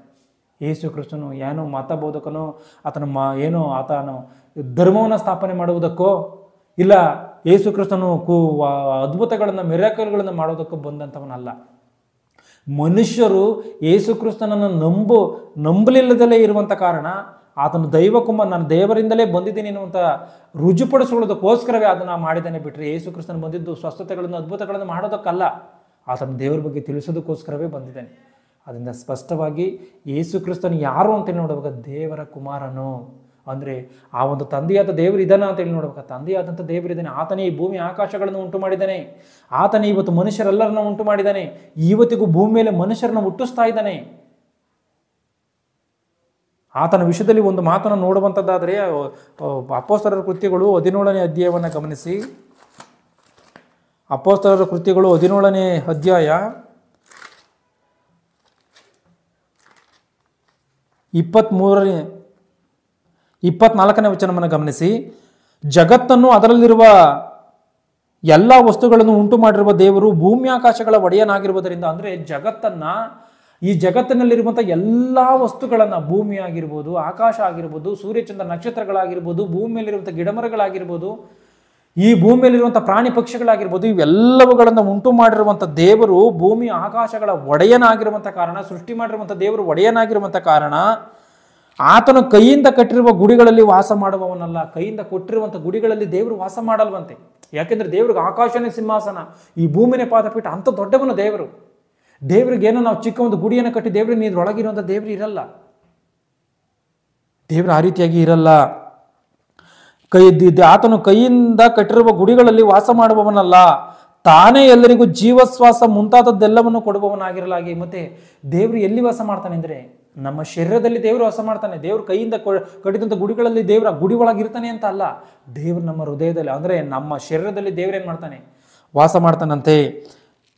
ಆತನು ಕೈಯಿಂದ ಕಟ್ಟಿರುವ ಗುಡಿಗಳಲ್ಲಿ ವಾಸ ಮಾಡುವವನಲ್ಲ, ತಾನೇ ಎಲ್ಲರಿಗೂ ಜೀವಶ್ವಾಸ ಮುಂತಾದದ್ದೆಲ್ಲವನ್ನು ಕೊಡುವವನಾಗಿರಲಾಗಿ. ತಾನೇ ಆ ಒಂದು ದೇವರೇ ಎಲ್ಲರಿಗೂ ಜೀವಶ್ವಾಸ, ಜೀವವನ್ನು ಕೊಡುವಂಥದ್ದು ಯಾವ ಮನುಷ್ಯನ ಕೈಯಲ್ಲಿ ಸಾಧ್ಯವಾಗುತ್ತೆ? ಇವತ್ತು ಡಾಕ್ಟರ್ ಕೈಗಳಲ್ಲಿ ಆಗುತ್ತೆ ಅಂದ್ಕೊಂಡಿದ್ದೀರಾ? ಹಂಗಂದ್ಕೊಂಡಿದ್ರೆ ದೊಡ್ಡ ಒಂದು ಮೋಸದ ಮಾತದು. ಯಾಕೆ ಅಂತಂದರೆ ಅವರೇನೋ ಒಂದು ಮೆಡಿಸನನ್ನು ಹಾಕಿ ಆ ಶರೀರದಲ್ಲಿ ಆತನ ಜೀವ ಉಳ್ಕೊಳೋದಕ್ಕೆ ಏನೋ ಒಂದು ಮೆಡಿಸನನ್ನು ಹಾಕಿ ಒಂದು ಕಾರ್ಯವನ್ನು ನಡೆಸ್ಬೋದೇ ಬಿಟ್ಟರೆ ಜೀವವನ್ನು ಕೊಡುವಂಥ ಶಕ್ತಿ ಯಾರಿಗೂ ಕೂಡ ಇಲ್ಲ, ಯಾರಿಗೂ ಕೂಡ ಇಲ್ಲ. ಅದನ್ನು ಚೆನ್ನಾಗಿ ತಿಳ್ಕೊಳ್ಳಿ. ತಾನೇ ಎಲ್ಲರಿಗೂ ಜೀವಶ್ವಾಸ ಮುಂತಾದದ್ದೆಲ್ಲವನ್ನು ಕೊಡುವವನಾಗಿರಲಾಗಿ, ಎಲ್ಲವನ್ನ ಜೀವವನ್ನು ಕೊಡುವಂಥವನು, ಜೀವನ ತೆಗೆಯುವಂಥವನು ದೇವರೇ ಆಗಿದ್ದಾಗ ಕೊರತೆ ಇದ್ದವನಂತೆ ಮನುಷ್ಯರ ಕೈಗಳಿಂದ ಸೇವೆ ಹೊಂದುವವನೂ ಅಲ್ಲ. ಆ ದೇವರಿಗೆ ಏನೋ ಇವೆಲ್ಲವನ್ನು ಕೊಡುವುದಕ್ಕೆ ಶಕ್ತಿ ಉಳ್ಳವಂಥವನಾಗಿರುವಾಗ ದೇವರಿಗೆ ಏನೋ ಸಾಲದ ಬಂದೈತೇನೋ, ಕೊರತೆ ಇದೆಯೇನೋ ಎನ್ನುವಂಥ ರೀತಿಯಲ್ಲಿ ಮನುಷ್ಯನ ಕೈಯಿಂದ ದೇವರು ಸೇವೆ ಹೊಂದಲ್ವಂತೆ. ಅಂದರೆ ದೇವರು ನಮ್ಮ ಕೈಯಿಂದ ಏನನ್ನು ಕೂಡ ಕೇಳಲ್ಲ. ಇವತ್ತು ಈ ಸೃಷ್ಟಿಯಲ್ಲಿರುವಂಥ ಪ್ರತಿಯೊಂದು ಕೂಡ ನಮಗೇನೇನೆ. ನಮಗೆ ಬೇಕಾಗಿರುವಂಥ ಊಟ ದೇವರಿಗೆ ಬೇಕಾಗಿಲ್ಲ, ನಮಗೆ ಬೇಕಾಗಿರುವಂಥ ಗಾಳಿ ದೇವರಿಗೆ ಬೇಕಾಗಿಲ್ಲ, ನಮಗೆ ಬೇಕಾಗಿರುವಂಥ ಈ ಒಂದು ಸೂರ್ಯನ ಬೆಳಕು ದೇವರಿಗೆ ಬೇಕಾಗಿಲ್ಲ, ನಮಗೆ ಬೇಕಾಗಿರುವಂಥ ಈ ಭೂಮಿ ದೇವರಿಗೆ ಬೇಕಾಗಿಲ್ಲ. ಈ ಭೂಮಿಯಲ್ಲಿರುವಂಥ ಗಿಡ ಮರಗಳಾಗಿರ್ಬೋದು, ಪ್ರಾಣಿ ಪಕ್ಷಿಗಳಾಗಿರ್ಬೋದು, ಯಾವುದು ಕೂಡ ದೇವರಿಗೆ ಯಾವುದು ಕೂಡ ಬೇಕಾಗಿಲ್ಲ. ಚೆನ್ನಾಗಿ ಈ ವಿಚಾರವನ್ನು ಅರ್ಥ ಮಾಡಿಕೊಳ್ಳಬೇಕು. ಇವೆಲ್ಲವೂ ಕೂಡ ಮನುಷ್ಯನ ಶರೀರಕ್ಕೆ ಮಾತ್ರವೇ, ನಮ್ಮ ಆತ್ಮಕ್ಕೂ ಕೂಡ ಅಲ್ಲ. ನಮ್ಮ ಆತ್ಮಕ್ಕೂ ಕೂಡ ಈ ಭೂಮಿಯಲ್ಲಿರುವಂಥ ಗಾಳಿ ಬೆಳಕುಗಳು, ಸೂರ್ಯ ಚಂದ್ರ ನಕ್ಷತ್ರಗಳು, ಗಿಡಮರಗಳು, ಪ್ರಾಣಿ ಪಕ್ಷಿಗಳು, ಆಹಾರಗಳು ಇವ್ಯಾವು ಕೂಡ ನಮ್ಮ ಆತ್ಮಕ್ಕೂ ಕೂಡ ಬೇಕಾಗಿಲ್ಲ. ದೇವರ ಆತ್ಮನಿಗೆ ಯಾವ ರೀತಿಯಾಗಿ ಆಹಾರ ಎನ್ನುವಂಥದ್ದು, ಈ ಭೌತಿಕವಾದಂಥ ಆಹಾರ ಎನ್ನುವಂಥದ್ದು ಬೇಕಾಗಿಲ್ವೋ, ನಮ್ಮ ಆತ್ಮಕ್ಕೂ ಕೂಡ ಆಹಾರ ಎನ್ನುವಂಥದ್ದು ಬೇಕಾಗಿಲ್ಲ. ದೇವರ ಆತ್ಮನಿಗೆ ಯಾವ ರೀತಿಯಾಗಿ ಗಾಳಿ ಬೆಳಕುಗಳು ಬೇಕಾಗಿಲ್ವೋ, ನಮಗೂ ಕೂಡ ಈ ಸೃಷ್ಟಿಯಲ್ಲಿರುವಂಥದ್ದು ನಮ್ಮ ಆತ್ಮಕ್ಕೆ ಇದೆಯಾ, ಈ ಸೃಷ್ಟಿಯಲ್ಲಿರುವಂಥ ಯಾವುದು ಕೂಡ ಬೇಕಾಗಿಲ್ಲ. ನಮ್ಮ ಶರೀರಕ್ಕೆ ಇವೆಲ್ಲವೂ ಬೇಕು. ಶರೀರಕ್ಕೆ ಈ ಸೂರ್ಯನ ಬೆಳಕು ಬೇಕು, ಗಾಳಿ ಎನ್ನುವಂಥದ್ದು ಬೇಕು, ಶೀತ ಎನ್ನುವಂಥದ್ದು ಬೇಕು, ಉಷ್ಣತೆ ಎನ್ನುವಂಥದ್ದು ಬೇಕು, ನೀರು ಬೇಕು, ಪ್ರತಿಯೊಂದು ಬೇಕು. ಆದರೆ ಇವೆಲ್ಲವೂ ಕೂಡ ಏನಕ್ಕೆ ಮಾಡಿದ್ದಾನೆ ಅಂದರೆ ಈ ಭೂಮಿ ಮೇಲೆ ಆ ದೇವರ ಇಷ್ಟವನ್ನು ನೆರವೇರಿಸಬೇಕು. ಅದಕ್ಕೋಸ್ಕರವೇ. ಅಂದರೆ ಮನುಷ್ಯನು ಒಂದು ವೇಳೆ ಆ ದೇವರ ಇಷ್ಟವನ್ನು ನೆರವೇರಿಸಲೇ ಈ ಭೂಲೋಕವನ್ನು ಬಿಟ್ಟ ಅಂದ್ಕೊಳ್ಳಿ, ಅದು ಭಯಂಕರವಾದಂಥ ದುರ್ಗತಿ. ಮನುಷ್ಯನ ಕೈಯಿಂದ ಸೇವೆ ಹೊಂದುವವನು ಅಲ್ಲ, ಆತನು ಒಬ್ಬನಿಂದಲೇ ಎಲ್ಲ ಜನಾಂಗದವರನ್ನು ಹುಟ್ಟಿಸಿ, ಆತನು ಒಬ್ಬನಿಂದಲೇ ಎಲ್ಲ ಜನಾಂಗದವರನ್ನು ಹುಟ್ಟಿಸಿದ್ದಾನೆ. ಆತನು ಚೆನ್ನಾಗಿ ವಿಚಾರವನ್ನು ಅರ್ಥ ಮಾಡಿಕೊಳ್ಳಬೇಕು. ಒಬ್ಬನಿಂದ ಹುಟ್ಟಿಸಿದ್ದಾನೆ. ಇವತ್ತು ಆ ಒಂದು ಡಾರ್ವಿನ್ ಹೇಳಿದಂಥ ರೀತಿಯಲ್ಲಿ ಮಂಗನಿಂದ ಮಾನವ ಆಗಿದ್ದಾನೆ ಎನ್ನುವಂಥ ಮಾತು ಅದು ಖಚಿತವಾದಂಥ ಸುಳ್ಳದು, ಖಚಿತವಾದಂಥ ಸುಳ್ಳು. ಆತನ ಜೀವನ ಚರಿತ್ರೆಗಳಲ್ಲಿ ಆತನು ನಾನು ಪ್ರಪಂಚಕ್ಕೆ ಸುಳ್ಳನ್ನು ಹೇಳಿದ್ದೀನಿ ಎನ್ನುವಂಥ ಮಾತನ್ನು ಆತನು ಸಾಯುವಂಥ ಸಮಯದಲ್ಲಿ ಆತನು ಹೇಳಿದ್ದಾನೆ. ಈ ಮಾತನ್ನು ಅದನ್ನು ಯಾರು ಪ್ರಪಂಚಕ್ಕೆ ಪರಿಚಯ ಮಾಡಲ್ಲ. ಹಲವಾರು ರೀತಿಯಲ್ಲಿ ಹಲವಾರು ವಿಧವಾದಂಥ ಮಾತುಗಳನ್ನು ಹೇಳ್ತಾರೆ. ಮಂಗನಿಂದ ಮಾನವ ಆಗಿರುವಂಥ ಮಾತು ಖಚಿತವಾದಂಥ ಸುಳ್ಳು. ಇವತ್ತು ಚೀನಾದವರು ಹೇಳ್ತಾರೆ ನಮಗೂ ಒಂದು ಸಿದ್ಧಾಂತ ಸಿಕ್ಕಿದೆ, ನಮಗೂ ಒಂದು ಕಾರ್ಯ ಸಿಕ್ಕಿದೆ, ಅದೇನು ಅಂತ ನೋಡುವಾಗ ಮೀನಿನಿಂದ ಮನುಷ್ಯನು ಬಂದಿದ್ದಾನೆ ಅಂತಾನೆ, ಮೀನಿಂದ ಮನುಷ್ಯನು ಬಂದಿದ್ದಾನೆ ಎಂಬುದಾಗಿ ಹೇಳ್ತಾನೆ. ಇವೆಲ್ಲವೂ ಕೂಡ ಕಟ್ಟು ಕಥೆಗಳು ಅಷ್ಟೇನೇ. ಯಾಕೆ ಅಂತಂದರೆ ಒಂದು ವೇಳೆ ಮಂಗನಿಂದನೇ ಮಾನವ ಬಂದಿದ್ದಾನೆ ಎನ್ನುವಂಥ ಮಾತನ್ನು ನಾವು ಸರಿ ಅಂತೇಳಿ ಒಪ್ಪಿಕೊಳ್ಳುವಂಥದ್ದಾದರೆ ಈ ಭೂಮಿಯ ಮೇಲೆ ಮಂಗ ಯಾವ ರೀತಿಯಾಗಿ ಬಂತು, ಅದು ಯಾವುದೋ ಒಂದು ಅಣುವಿನಿಂದ ಬಂದತೆ ಅಂತ ಹೇಳುವಂಥದ್ದಾದರೆ ಆ ಅಣು ಯಾವ ರೀತಿಯಾಗಿ ಬಂತು, ಭೂಮಿ ಯಾವ ರೀತಿಯಾಗಿ ಬಂತು, ತನ್ನಟಿಗೆ ತಾನೇ ಇದೆಲ್ಲ ಬಂದಿದೆಯಾ? ಇವತ್ತು ನೀವು ಹೇಳುವ ವಿಜ್ಞಾನವನ್ನೇ ರೈಟು ಎಂಬುದಾಗಿ ಹೇಳುವಂಥದ್ದಾದರೆ ಅವರ ಮಾತಿಗೂ ಕೂಡ ವಿಜ್ಞಾನವು ಸಪೋರ್ಟ್ ಮಾಡಬೇಕು, ವಿಜ್ಞಾನವು ಅದಕ್ಕೆ ಒಪ್ಪಿಕೊಳ್ಳಬೇಕು. ಚೆನ್ನಾಗಿ ಆಲೋಚನೆ ಮಾಡಿ ನೋಡಿ. ಇವತ್ತು ಕೋತಿಯ ರಕ್ತಕ್ಕೂ ಮನುಷ್ಯನ ರಕ್ತಕ್ಕೂ ಹೋಲುತ್ತಾ? ಒಂದು ಹಂತದಲ್ಲಿದ್ದಂಥ ಕೋತಿ ಮನುಷ್ಯನ ಹಂತಕ್ಕೆ ಬಂದಿದೆ ಅಂದರೆ ಇನ್ನೊಂದು ಹಂತಕ್ಕೆ ಏನಕ್ಕೆ ಬೆಳ್ಕೊಂಡು ಹೋಗಲಿಲ್ಲ? ಯಾಕೆ ಈ ಹಂತದಲ್ಲೇ ನಿಂತು ಹೋಯಿತು? ಇವೆಲ್ಲವೂ ಸುಳ್ಳು. ದೇವರು ಕಷ್ಟಪಟ್ಟು ಮನುಷ್ಯನನ್ನು ಸೃಷ್ಟಿ ಮಾಡಿದ್ದಾನೆ. ಇಲ್ಲೇನಿದೆ ನೋಡಿ, ಆತನು ಒಬ್ಬನಿಂದಲೇ ಎಲ್ಲ ಜನಾಂಗದವರನ್ನು ಹುಟ್ಟಿಸಿದಾನೆ. ಅಂದರೆ ಪ್ರತಿಯೊಂದು ಜನಾಂಗಗಳನ್ನು, ಪ್ರತಿಯೊಂದು ಆತನು ಎಲ್ಲ ದೇಶದ ಜನರನ್ನು ಆತನು ಒಬ್ಬ ಮನುಷ್ಯನಿಂದ ಉಂಟು ಮಾಡಿದ್ದಾನೆ. ಇವತ್ತು ವಿಜ್ಞಾನ ಹೇಳುವಂಥ ಮಾತೇ ಇದು. ಪ್ರಪಂಚದಲ್ಲಿರುವಂಥ 800 ಕೋಟಿ ಮನುಷ್ಯರ ಒಂದು DNA ಒಬ್ಬ ಮನುಷ್ಯನನ್ನು ಸೂಚಿಸುತ್ತಂತೆ. ಅಂದರೆ ಒಬ್ಬ ಮನುಷ್ಯನಿಂದಲೇ ಇವರೆಲ್ಲರೂ ಬಂದಿದ್ದಾನೆ ಅಂತ ಎನ್ನುವಂಥ ವಿಚಾರವನ್ನು ತಿಳಿಸುತ್ತದೆ. ಸ್ಪಷ್ಟವಾಗಿ ನಾನು ಅರ್ಥ ಮಾಡ್ಕೊಳ್ಳಿ.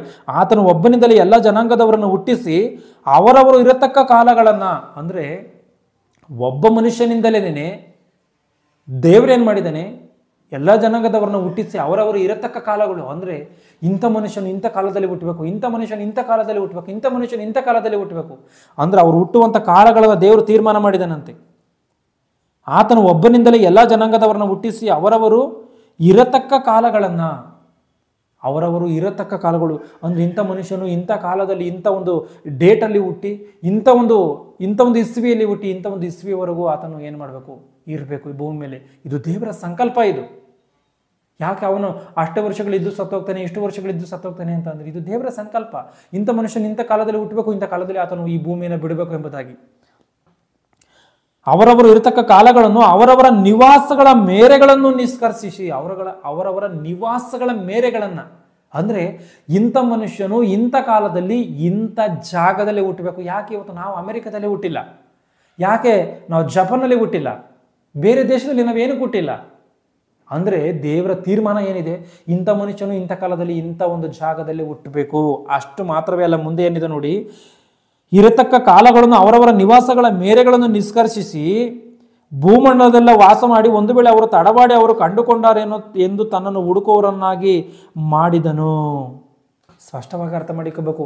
ಇಂತಿಂಥ ಕಾಲಗಳಲ್ಲಿ ಇಂತಿಂಥ ಜಾಗಗಳಲ್ಲಿ ಇಂತಿಂಥವರ ಗರ್ಭಗಳ ಮೂಲಕವಾಗಿಯೇ ಬರಬೇಕು ಎನ್ನುವಂಥ ಒಂದು ಆಲೋಚನೆ ದೇವರಿಗಿದೆ. ಇಂತಿಂಥವರ ಗರ್ಭದಲ್ಲಿ ಬರಬೇಕು. ನಾವ್ಯಾಕೆ ನಮ್ಮ ತಂದೆಗಳ ಗರ್ಭದಿಂದ ಬರಬೇಕು? ನೀವ್ಯಾಕೆ ನಿಮ್ಮ ತಂದೆಗಳ? ಅಂದರೆ ಇಂತಿಂಥ ಗರ್ಭದವರ ಮೂಲಕವಾಗಿ ಇಂತಿಂಥ ಕಾಲದಲ್ಲಿ ಇಂತಿಂಥ ಜಾಗದಲ್ಲಿ ಇಂತಿಂಥವ್ರು ಇರಬೇಕು ಎನ್ನುವಂಥದ್ದು ದೇವರ ತೀರ್ಮಾನ. ಎಂಥ ಮಹಾಜ್ಞಾನಿ ದೇವರು ನೋಡಿ. ಆತನಿಷ್ಟೆಲ್ಲ ಮಾಡಿ ಏನು ಮಾಡಿದಾನಂತೆ, ಆತನು ಉಂಟು ಮಾಡಿ ಒಂದು ವೇಳೆ ಅವರು ತಡವಾಡಿ ಕಂಡುಕೊಂಡಾರೇನೋ ಎಂದು ತನ್ನನ್ನು ಹುಡುಕುವವರನ್ನಾಗಿ ಮಾಡಿದನು.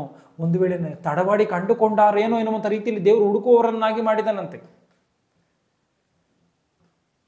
ಮನೆಯಲ್ಲಿ ರಾತ್ರಿಯ ಸಮಯದಲ್ಲಿ ಕರೆಂಟ್ ಹೋಗಿದೆ ಅಂತ ಹೇಳಿ, ಕರೆಂಟ್ ಹೋದಂಥ ಸಮಯದಲ್ಲಿ ನಾವು ಯಾವ ರೀತಿಯಾಗಿ ಒಂದು ಮ್ಯಾಚ್ ಬಾಕ್ಸ್ ಅನ್ನೋ ಇಲ್ಲ ಒಂದು ಕ್ಯಾಂಡಲ್ ಅನ್ನೋ ಇಲ್ಲ ಒಂದು ಟಾರ್ಚ್ ಅನ್ನೋ ಯಾವ ರೀತಿಯಾಗಿ ಹುಡುಕಿ ನಾವು ತೆಗೆದುಕೊಳ್ತೀವಿ?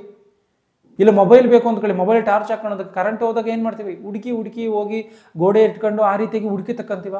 ಆ ರೀತಿಯಾಗಿ ದೇವರು ಮಾಡಿದ್ದಾನೆ. ಅಂದರೆ ಯಾಕೆ ಆ ರೀತಿಯಾಗಿ ಮಾಡಿದ್ದಾನೆ? ದೇವರು ಮನುಷ್ಯನಿಗೆ ಮುಂದೆ ದೇವರು ಪ್ರತ್ಯಕ್ಷವಾಗಿ ನಿಂತ್ಕೊಳ್ಳೋದಕ್ಕೆ ಸಾಧ್ಯ ಇಲ್ಲ. ಭೂಮಿ ಮೇಲೆ ದೇವರು ಬರೋದಕ್ಕೆ ಸಾಧ್ಯ ಇಲ್ಲ. ಭೂಮಿ ಮೇಲೆ ದೇವರು ಬರೋದಕ್ಕೆ ಸಾಧ್ಯ ಇಲ್ಲ. ಭೂಮಿನ ಸ್ಪರ್ಶ ಮಾಡಿದ್ರೆ ಭೂಮಿ ಸುಟ್ಟೋಗುತ್ತೆ. ಅಂಥ ದೊಡ್ಡವನ ದೇವರು. ಮನುಷ್ಯನ ಕಿವಿಗೆ ದೇವರ ಸ್ವರ ಎನ್ನುವಂಥದ್ದು ಕೇಳಿಸೋದಕ್ಕೆ ಸಾಧ್ಯ ಇಲ್ಲ. ದೇವರು ಮನುಷ್ಯನ ಜೊತೆಯಲ್ಲಿ ಮಾತನಾಡೋದಕ್ಕೆ ಸಾಧ್ಯ ಇಲ್ಲ, ದರ್ಶನ ಕೊಡೋದಕ್ಕೆ ಸಾಧ್ಯ ಇಲ್ಲ, ಬರೋದಕ್ಕೆ ಸಾಧ್ಯ ಇಲ್ಲ. ಹಂಗಿರುವಂಥ ಸಮಯದಲ್ಲಿ ದೇವರು ಯಾವ ರೀತಿಯಾಗಿ ಹುಡುಕುವವರನ್ನಾಗಿ ಮಾಡಿದಾನಂತ ಅಂದರೆ, ಈ ಸೃಷ್ಟಿಯನ್ನೆಲ್ಲವನ್ನು ಉಂಟು ಮಾಡಿದಾನೆ. ಆತನ ಲಕ್ಷಣಗಳನ್ನು ಇಲ್ಲಿ ಇಟ್ಟಿದ್ದಾನೆ. ಈ ಸೃಷ್ಟಿಯಲ್ಲಿ ದೇವರ ಲಕ್ಷಣಗಳಿದೆ. ಅದೇನು ಅಂತ ನೋಡೋದು, 1800 ಕೋಟಿ ವರ್ಷಗಳಿಂದಲೂ ಕೂಡ ಸೂರ್ಯನು ಎನ್ನುವಂಥವನು ಉರಿತಾ ಇದ್ದಾನೆ, ಬೆಳಕು ಕೊಡ್ತಾನೆ ಇದ್ದಾನೆ. ಅಂದರೆ ನಿಂತು ಹೋಗಿಲ್ವಾ? ನಿಂತು ಹೋಗಿಲ್ಲ. ಇವತ್ತು ಚೆನ್ನಾಗಿ ಅರ್ಥ ಮಾಡ್ಕೊಳ್ಳಿ. ನಾವು ಒಂದು ಗ್ಯಾಸನ್ನು ನಾವು ಬಳಸ್ತೀವಿ ಮನೆಗಳಲ್ಲಿ, ಒಂದಿನ ಅದು ನಿಂತು ಹೋಗುತ್ತೆ. ಸಿಲಿಂಡರ್ನ ತಗೊಂಬತ್ತೀವಿ, ಕೊನೆ ಆಗುತ್ತೆ, ತಿರುಗಿ ಇನ್ನೊಂದನ್ನು ತೆಗೆದುಕೊಂಬತ್ತೀವಿ. ಅಂದರೆ ರೀಫಿಲ್ ಮಾಡಬೇಕಾದು, ಅದು ರನ್ನಿಂಗ್ ಇರಬೇಕು. ಅಂದರೆ ಆ ರೀತಿಯಾಗಿ ಮಾಡಬೇಕಾದ್ರೆ ಅದು ಆ ರೀತಿಯಾಗಿ ಸೂರ್ಯನ ಆ ರೀತಿಯಾಗಿ ಇಲ್ಲ. ಅಂದರೆ ನಿತ್ಯ ಶಕ್ತಿ ಎನ್ನುವಂಥದ್ದು ದೇವರ ಲಕ್ಷಣ. ಇದು ದೇವರ ಲಕ್ಷಣ. ನಿತ್ಯತ್ವ ಎನ್ನುವಂಥದ್ದು ದೇವರ ಲಕ್ಷಣ. ಈ ಒಂದು ಲಕ್ಷಣ ಎಲ್ಲಿದೆ? ಸೂರ್ಯನಲ್ಲಿ ಕಾಣುತ್ತೆ. ಅಂದರೆ ಸೂರ್ಯನ ಏನು ಮಾಡ್ತಾ ಇದ್ದಾನೆ? ಅಂಥ ಒಂದು ನಿತ್ಯ ಲಕ್ಷಣವನ್ನು, ನಿತ್ಯತ್ವವನ್ನು ಹೊಂದಿಕೊಂಡು, ದೇವರ ಲಕ್ಷಣವಾಗಿರುವಂಥ ಆ ಒಂದು ನಿತ್ಯತ್ವವನ್ನು ಹೊಂದಿಕೊಂಡು ನಿತ್ಯತ್ವದಲ್ಲಿಯೂ ಆತನ ಏನು ಮಾಡ್ತಾ ಇದ್ದಾನೆ? ಉರಿತಾ ಇದ್ದಾನೆ. ಕೋಟಿ ವರ್ಷಗಳಿಂದ ಉರಿತಾ ಇದ್ದಾನೆ ಅಂತಂದರೆ ಅದು ದೇವರ ಶಕ್ತಿ. ಅದನ್ನು ನೋಡಿ ದೇವರನ್ನ ಗುರುತಿಡಿಬೇಕಂತೆ. ಇವತ್ತು ಸೂರ್ಯನನ್ನೇ ದೇವರು ಅಂತ ಹೇಳಿ ಭಾವಿಸುವಂಥ ಅಮಾಯಕರಿದ್ದಾರೆ. ಸೂರ್ಯನನ್ನು ಕೂಡ ಉಂಟು ಮಾಡಿರುವಂಥ ಬಾಯಮಾತಿನ ಮೂಲಕವಾಗಿ ಉಂಟು ಮಾಡಿರುವಂಥ ಸೃಷ್ಟಿಕರ್ತನಿದ್ದಾನೆ. ಇವೆಲ್ಲ ಸೃಷ್ಟಿಗಳನ್ನು, ಭೂಮಿಯನ್ನು, ಆಕಾಶವನ್ನು, ಸೂರ್ಯಚಂದ್ರ ನಕ್ಷತ್ರಗಳನ್ನು ಉಂಟು ಮಾಡಿರುವಂಥ ಸೃಷ್ಟಿಕರ್ತನಿದ್ದಾನೆ. ಆ ಸೃಷ್ಟಿಕರ್ತನ ಬಗ್ಗೆ ತಿಳಿಸೋದಕ್ಕೋಸ್ಕರವೇ ಯೇಸು ಕ್ರಿಸ್ತನು ಬಂದಿದ್ದಾನೆ ಬಿಟ್ಟರೆ ಇನ್ನೇನು ಮಾಡೋದಕ್ಕಲ್ಲ. ಆ ಸೃಷ್ಟಿಕರ್ತನ ಬಗ್ಗೆ ಪರಿಚಯ ಮಾಡೋದಕ್ಕೋಸ್ಕರವೇ ಯೇಸು ಕ್ರಿಸ್ತನು ಬಂದಿರುವಂಥದ್ದು. ಆ ಸೃಷ್ಟಿಕರ್ತನ ಬಗ್ಗೆ ತಿಳಿಸೋದಕ್ಕೋಸ್ಕರ ಬಂದಂಥವನೇ ಕ್ರಿಸ್ತನು. ಚೆನ್ನಾಗಿ ಅರ್ಥ ಮಾಡಿಕೊಳ್ಬೇಕು. ಆ ದೇವರಿಗೆ ಒಂದು ವೇಳೆ ಈ ಭೂಮಿಯಲ್ಲಿ ವ್ಯತಿರೇಕವಾಗಿ ಬದುಕಿದ್ವಾ, ನಿತ್ಯ ಶಿಕ್ಷೆ, ಅಂದರೆ ಸಾಯದಂಥ ನಮ್ಮ ಆತ್ಮಕ್ಕೆ ಅಳಿದು ಹೋಗೋದಂಥ ಶಿಕ್ಷೆಯನ್ನು ದೇವರು ಸಿದ್ಧ ಮಾಡಿ ಇಟ್ಟಿದ್ದಾನೆ. ಈ ಭೂಮಿ ಮೇಲೆ ಪಾಪಿಗಳಾಗಿ ನಾವು ಕೊನೆಯುಸಿರು ಎಳೆದ ಕ್ಷಣದಲ್ಲೇನೆ ಪಾತಾಳ ಲೋಕದಲ್ಲಿ ನಿತ್ಯ ಯಾತನೆಯಲ್ಲಿ ಬಿದ್ದಿರ್ತೀವಿ. ಯಾಕೆ ಅಂತಂದರೆ ಇವತ್ತು ದೇವರು ಈ ಎಲ್ಲ ಸೃಷ್ಟಿಯನ್ನು ದೇವರು ಮನುಷ್ಯನಿಗೋಸ್ಕರವೇ ಉಂಟು ಮಾಡಿದ್ದಾನೆ. ಮನುಷ್ಯರಿಗೋಸ್ಕರ ಕಷ್ಟಪಟ್ಟು ದೇವರು ಉಂಟು ಮಾಡಿದ್ದಾನೆ. ಇವೆಲ್ಲವೂ ಆ ದೇವರಿಗೋಸ್ಕರ ಅಲ್ಲ. ಇವೆಲ್ಲವನ್ನು ದೇವರು ಏನು ಮಾಡಿದ್ದಾನೆ? ಕಷ್ಟಪಟ್ಟು ಉಂಟು ಮಾಡಿದ್ದಾನೆ. ಇವೆಲ್ಲವನ್ನು ಅನುಭವಿಸಿ, ಈ ಸೃಷ್ಟಿಯನ್ನೆಲ್ಲವನ್ನು ಅನುಭವಿಸಿ, ಇವೆಲ್ಲವನ್ನು, ಈ ಸರ್ವ ಸುಖಗಳನ್ನು ಅನುಭವಿಸಿ, ಸೃಷ್ಟಿಯಲ್ಲಿರುವಂಥ ಪ್ರತಿಯೊಂದನ್ನು ಕೂಡ ಅನುಭವಿಸಿ ಯಾರಿಗೋಸ್ಕರ ಬದುಕ್ತಾ ಇದ್ದೀವಿ? ಯಾರಿಗೋಸ್ಕರ ಬದುಕ್ತಾ ಇದ್ದೀವಿ ನಾವೆಲ್ಲರೂ ಕೂಡ? ಈ ಸೃಷ್ಟಿಯಲ್ಲಿರುವಂಥ ಪ್ರತಿಯೊಂದನ್ನು ಕೂಡ ನಾವು ಅನುಭವಿಸಿ, ಅಂದರೆ ಈ ಗಿಡ ಮರಗಳ ಸಾರವನ್ನು, ಈ ಭೂಮಿಯ ಸಾರವನ್ನು, ಪ್ರಾಣಿ ಪಕ್ಷಿಗಳ ಸಾರವನ್ನು ಎಲ್ಲವನ್ನು ಅನುಭವಿಸಿ ಯಾರಿಗೋಸ್ಕರ ಬದುಕ್ತಾ ಇದ್ದೀವಿ? ಈ ಸೃಷ್ಟಿಯಲ್ಲಿರುವಂಥ ಪ್ರತಿಯೊಂದು ಕೂಡ ಮನುಷ್ಯನಿಗೋಸ್ಕರವೇ ಬದುಕ್ತಾ ಇದೆ. ಒಂದು ಗಿಡ ಮರಗಳಾಗಿರ್ಬೋದು ಮನುಷ್ಯನಿಗೋಸ್ಕರವೇ, ಪ್ರಾಣಿ ಪಕ್ಷಿಗಳಾಗಿರ್ಬೋದು ಮನುಷ್ಯನಿಗೋಸ್ಕರವೇ, ಪ್ರತಿಯೊಂದು ಜಂತುಗಳು ಕೂಡ ಮನುಷ್ಯನಿಗೋಸ್ಕರವೇ. ಒಂದಲ್ಲ ಒಂದು ವಿಧದಲ್ಲಿ ನಾವು ಇಂಥದ್ದನ್ನು ತಿಂತಿದ್ದೀವಿ, ಇಂಥದ್ದನ್ನು ಮಾತ್ರ ತಿಂತಾ ಇಲ್ಲ. ಯಾವ ರೀತಿಯಾಗಿ ನಮಗೋಸ್ಕರ ಬಲಿಯಾಗುತ್ತೆ ಅಂದರೆ ಅದೊಂದು ಮೆಡಿಸನ್ ರೂಪದಲ್ಲೋ, ಇನ್ನೊಂದರಲ್ಲೋ, ಮತ್ತೊಂದರಲ್ಲೋ, ಮನುಷ್ಯನ ಹಾಕಿಕೊಳ್ಳುವಂಥ ಒಂದು ಬಟ್ಟೆಯ ಮೂಲಕವಾಗಿ ಯಾವುದೋ ಒಂದು ರೂಪದಲ್ಲಿ ಮನುಷ್ಯನಿಗೋಸ್ಕರವೇ ಇವೆಲ್ಲವೂ ಕೂಡ ಸೇವೆ ಮಾಡ್ತಾ ಇದೆ. ಅಂದರೆ ಇವೆಲ್ಲ ಸೇವೆ ಮಾಡ್ತಾ ಇರುವಂಥ ಈ ಎಲ್ಲ ಸೃಷ್ಟಿ ಸೇವೆ ಮನುಷ್ಯನಿಗೋಸ್ಕರ ಮಾಡ್ತಾ ಇದೆ. ಅಂದರೆ ಈ ಮನುಷ್ಯನಿಗೋಸ್ಕರವೇ ಇಡೀ ಸೃಷ್ಟಿ ಕೆಲಸ ಮಾಡ್ತಾ ಇದೆ. ಈ ಎಲ್ಲ ಜೀವರಾಶಿಗಳು ಮನುಷ್ಯನಿಗೋಸ್ಕರವೇ ಬದುಕಿ ಬಲಿಯಾಗಿ ಹೋಗ್ತಾ ಇದೆ. ಮತ್ತು ಮನುಷ್ಯನ ಜೀವಿತ ಯಾರಿಗೋಸ್ಕರ? ಮನುಷ್ಯನಿವೆಲ್ಲ ದೇವರ ಸೃಷ್ಟಿಯನ್ನೆಲ್ಲ ಅನುಭವಿಸಿ, ದೇವರ ಕಷ್ಟಾರ್ಜಿತವನ್ನೆಲ್ಲ ಅನುಭವಿಸಿ, ಮತ್ತು ಮನುಷ್ಯನ ಯಾರಿಗೋಸ್ಕರ ಬದುಕ್ತಾ ಇದ್ದೀವಿ ನಾವೆಲ್ಲ? ಆ ದೇವರಿಗೋಸ್ಕರ ಬದುಕಲೇಬೇಕು. ಒಂದು ವೇಳೆ ಬದುಕಲಿಲ್ವೋ, ಇವೆಲ್ಲ ಸೃಷ್ಟಿಯನ್ನು ಅನುಭವಿಸಿ ಆ ದೇವರಿಗೋಸ್ಕರ ಬದುಕಲಿಲ್ವೋ, ಭಯಂಕರವಾದಂಥ ದುರ್ಗತಿ. ಈ ವಿಚಾರವನ್ನೇ ಯೇಸು ಕ್ರಿಸ್ತನು ತಿಳಿಸೋದಕ್ಕೋಸ್ಕರ ಬಂದಿದ್ದಾನೆ ಬಿಟ್ಟರೆ, ಆ ಸೃಷ್ಟಿಕರ್ತನ ಬಗ್ಗೆ ಪರಿಚಯ ಮಾಡೋದಕ್ಕೋಸ್ಕರವೇ ಬಂದಿದ್ದಾನೆ ಬಿಟ್ಟರೆ, ಬೇರೆ ಯಾವುದೋ ಕುಲ ಮತ ಸ್ಥಾಪನೆ ಮಾಡಿ ಏನೋ ಗಲಿಬಿಲಿಯನ್ನು ಮಾಡೋದಕ್ಕೆ ಅಲ್ಲ. ಸ್ಪಷ್ಟವಾಗಿ ವಿಚಾರವನ್ನು ಅರ್ಥ ಮಾಡಿಕೊಳ್ಳಿ. ಎಲ್ಲರ ಕಣ್ಣುಗಳನ್ನು ಮುಚ್ಚಿ ಪ್ರಾರ್ಥನೆ ಮಾಡಿಕೊಳ್ಳಿ. ನಮ್ಮನ್ನು ಬಹಳವಾಗಿ ಪ್ರೀತಿ ಮಾಡುವಂಥ ಮಹಾಶಕ್ತನಾಗಿರುವಂಥ ತಂದೆ, ನಿನ್ನ ನಾಮಕ್ಕೆ ಮಹಿಮೆ ಆಗಲಿ. ನಿನ್ನ ಒಂದು ವಿಚಾರವಾದಂಥ ಕಾರ್ಯವನ್ನು, ಎಷ್ಟೋ ವಿಚಾರವನ್ನು ನಾವು ಅರ್ಥ ಮಾಡಿಕೊಂಡಿದ್ದೇವೆ ದೇವರು. ಈಗಲಾದರೂ ನಿನ್ನನ್ನು ಸರಿಯಾದಂಥ ರೀತಿಯಲ್ಲಿ ಅರ್ಥ ಮಾಡಿಕೊಂಡು ಮಾನಸಾಂತರ ಪಟ್ಟು ನಿನ್ನಿಂದ ಪಾಪ ಕ್ಷಮಾಪಣೆಯನ್ನು ಹೊಂದಿಕೊಂಡು ನೀತಿವಂತರಾಗಿ ಸದ್ಭಕ್ತರಾಗಿ ಈ ಭೂಮಿಯಲ್ಲಿ ಜೀವಿಸಲು, ನಿನ್ನ ಮಕ್ಕಳಾಗಿ ನಾವು ಜೀವಿಸಲು ಸಹಾಯ ಮಾಡಿ ಕಾಪಾಡಿಂದ ನಡೆಸುತ್ತಾ ದೇವರೇ, ಇವತ್ತಿನ ಒಂದು ಸಮಯದವರೆಗೂ ಕೂಡ ಪವಿತ್ರಾತ್ಮನ ಸಹಾಯವನ್ನು ಅನುಗ್ರಹಿಸಿ ಎಲ್ಲ ಕಾರ್ಯಗಳನ್ನು ತಿಳಿಸುವಂಥ ರೀತಿಯಲ್ಲಿ ನನಗೆ ಪವಿತ್ರಾತ್ಮನ ಸಹಾಯವನ್ನು ಕೊಟ್ಟು ಕಾಪಾಡಿ ನಡೆಸಿದ್ದಕ್ಕಾಗಿ ನನಗೆ ಸ್ತೋತ್ರವನ್ನು ಸಲ್ಲಿಸುತ್ತಾ ದೇವರೇ, ಈ ವಿಡಿಯೋಗಳನ್ನು ನೋಡುವಂಥ ಪ್ರತಿಯೊಬ್ಬೊಬ್ಬರು ಕೂಡ ಮನಸ್ಸಿಟ್ಟು ಆಲೋಚನೆ ಮಾಡಿ ಈ ಮಾತುಗಳನ್ನು ಅರ್ಥ ಮಾಡಿಕೊಂಡು ಅದರಂತೆ ಬದುಕಲು ಸಹಾಯ ಮಾಡಬೇಕೆಂಬುದಾಗಿ ನಿಮ್ಮನ್ನು ಬೇಡಿಕೊಳ್ಳುತ್ತಾ ಈ ವಿಷಯಗಳಲ್ಲಿ ಕೇಳಿದು ಮರ್ತಪಟ್ಟಂತೆ ಎಲ್ಲ ಕಾರ್ಯವನ್ನು ಕೊಟ್ಟು ನಡೆಸಿಎಂದು ಪ್ರಾರ್ಥಿಸುತ್ತಾ ಪ್ರಭು ಯೇಸು ಕ್ರಿಸ್ತರ ಹೆಸರಿನಲ್ಲಿ ಬೇಡಿದ್ದೇನೆ ತಂದೆಯೇ, ಆಮೆನ್. ಎಲ್ಲರಿಗೂ ವಂದನೆಗಳು.